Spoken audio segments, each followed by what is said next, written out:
Guys, Andrew here, and in this video I'm going to show you how to calculate a sum total in Google Sheet. So as you can see here, I have a amount column here and it has a bunch of numbers here, basically the same, but I also have a total column.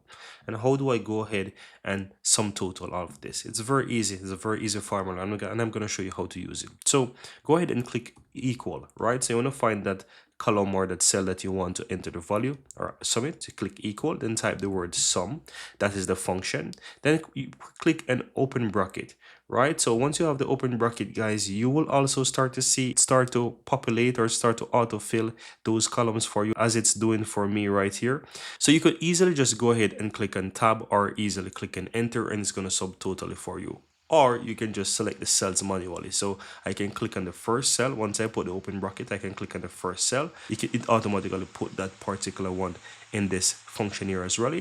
Then I'm going to go ahead and just simple click and just drag, left click and drag it all the way down to the last column where the number is showing, and you can see that it basically added for me. Or I could always type it manually. I could just say C2 colon and put C15. It's really up to you, right? Then you don't even have to close the bracket. All you have to do is just simple click and enter on your keyboard, and it's going to total the entire thing for you. And that's it, guys. And once you click on that cell, if you look towards the upper part of your screen, you can see the function that it's currently showing. It's basically the equal sum open bracket C2 colon C15 close bracket.